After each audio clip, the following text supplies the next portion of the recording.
Donc bonjour les amis, j'espère que vous allez bien et que tout se passe mieux pour vous. Les amis, il y a une polémique sur le Barça concernant les arbitres qui circule un peu sur les réseaux depuis un moment et donc j'avais à cœur quand même qu'on en parle sur la chaîne. Donc face à ça, n'hésitez pas à participer et à me dire en commentaire ce que vous pensez de la situation, ce que la situation vous inspire.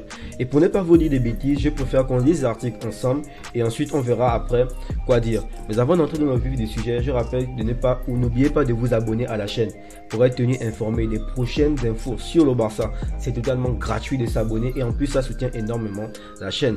Likez aussi sur le contenu vous plaît, c'est toujours plaisant. Et moi je vous dis merci beaucoup pour le soutien les amis. Donc ok, on peut y aller.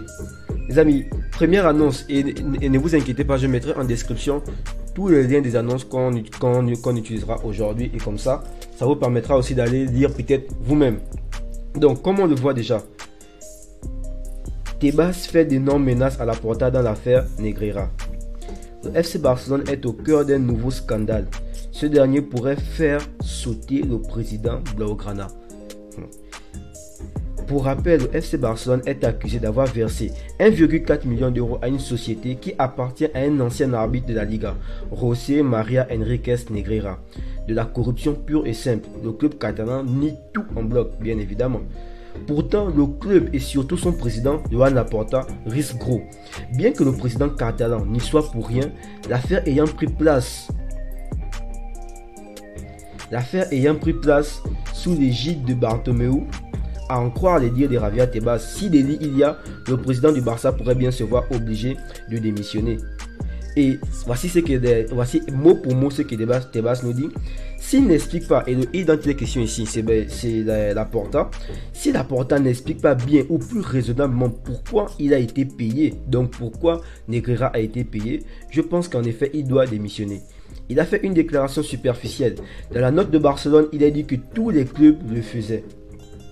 C'est une chose d'avoir des ex-arbitres embauchés et ce n'est une autre d'avoir des ex-arbitres siégeant au comité technique des arbitres. C'est un sujet que j'aimerais voir éclairci. Ce ne sont pas 3 saisons, c'est beaucoup de saisons. De plus, avec plusieurs directives et ça, je n'aime pas du tout. Donc, Tebas prend clairement position sur cette affaire et c'est tout à son honneur, bien évidemment. C'est le président de la Liga quand même. Maintenant, par rapport à ça, il y a des clubs qui ont décidé de réagir et d'autres aussi qui ont décidé de ne pas réagir. Parmi les clubs qui ont décidé de réagir, on a Séville qui a décidé de réagir et on a aussi l'Espagnol de Barcelone qui a décidé aussi de réagir. On a le Real de Madrid qui a décidé de ne pas réagir et qui a décidé de se tenir loin de toute cette affaire. On a aussi le président de l'Atlético de Madrid qui a fait un appel à l'unanimité des clubs. Les amis, c'est compliqué. Donc, deuxième article, la surprenante position du Real de Madrid dans le scandale Negreira.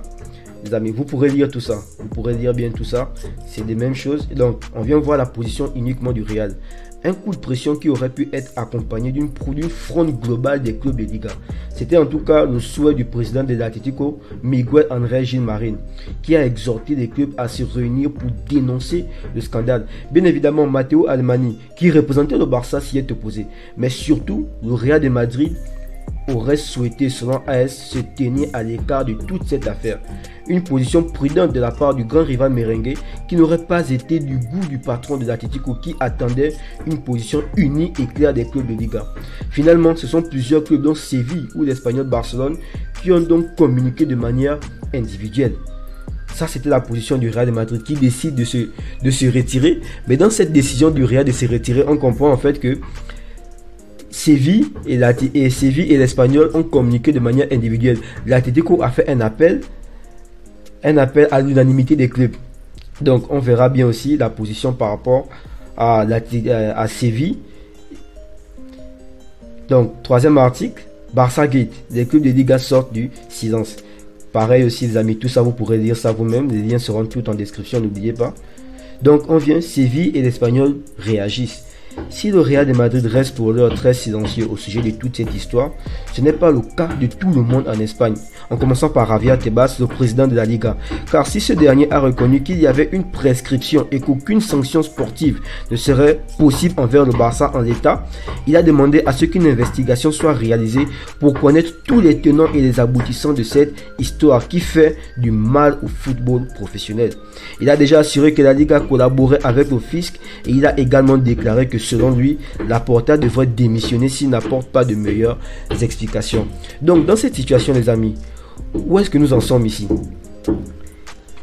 Et qu'est-ce que nous-mêmes nous en pensons par rapport aussi à cette situation? Déjà, on a Tebas qui nous dit qu'aucune sanction ne sera prise contre Laporta, contre le Barça. Aucune sanction sportive, bien sûr. Mais moi, je me dis, imaginez, vous prenez un pays, vous retirez à ce pays son président. Selon vous, et vous dites non, on ne sanctionne pas le pays, on sanctionne juste le président. Mais le président est la personnalité du pays, est la personne, la représentation du pays, si vous voyez un peu. Laporta est la représentation de Barcelone. Est-ce possible, est-ce normal que vous dites on ne sanctionne pas le club, mais on sanctionne le président, c'est-à-dire une démission carrément. Si c'est encore une sanction, peut-être une amende, j'allais comprendre. Mais on demande au président de démissionner. Donc d'une part déjà, c'est totalement compliqué. Parce qu'on se rend compte depuis le début, Tebas veut boycotter le Barça avec le fair play financier, du Barça qui a été réduit, toutes ces restrictions que la Liga, donc c'est-à-dire que Tebas met en place pour nuire à Barcelone. Là encore, il dit encore de ne pas vouloir sanctionner Barcelone, mais il veut sanctionner uniquement le président, donc demander une démission. Mais moi je me pose une question, pourquoi demander une démission de Laporta pour un sujet qui a eu lieu avec Bartomeu? C'est-à-dire là on demande à Laporta de justifier les raisons pour lesquels le Barça a payé, alors que le Barça a payé pendant que c'était quelqu'un d'autre qui était au pouvoir. Donc, comment lui, il va faire pour savoir quels son confrère aurait pris telle ou telle décision? Moi, je me demande, comment est-ce que Laporta va faire pour savoir ça? Donc, quelque part, en fait, il est en train de demander à Laporta quelque chose que Laporta n'est pas en mesure de prouver. Parce que demander ça à Laporta, c'est demander d'aller appeler Bartomeu. Et quand on sait de manière, la méthode, comment Bartomeu est sorti du club, comment il a été poussé à démissionner obligatoirement, je pense que ce sera compliqué. Donc, pour moi, toute cette situation, je vois juste la Liga qui veut encore boycotter Barcelone, qui veut encore mettre des bâtons dans les roues à Barcelone. Barcelone a déjà commencé à être actif sur son mercato. On vient sortir des vieux dossiers. Pour moi, ce sont des vieux dossiers. Encore sortir ces dossiers, il n'y a pas de souci. Mais demander à ce que le président actuel justifie les raisons pour lesquelles le président antérieur a pris. Sincèrement, ça, pour moi, ça ne relève pas de la logique, ça ne relève pas de la normale. Après, je ne sais pas ce qui va se passer. Je ne sais pas comment Laporta va réagir par rapport à la situation. J'espère juste qu'il va bien réagir. En tout cas, j'espère que la Liga et que le club pourront trouver des solutions diplomatiques par rapport à ça, sans pour autant trop pénaliser l'avancement de Barcelone. Donc, les amis, qu'est-ce que cette situation vous a inspiré? Qu'est-ce que vous en pensez? Dites-moi en commentaire. N'oubliez pas de vous abonner, de liker et de partager aussi. Ce sont des actualités. Si ça t'a plu, ça peut plaire aussi à quelqu'un d'autre. Moi, je te dis merci beaucoup pour le soutien. Prends soin de toi, prends soin des tiens. Peace out.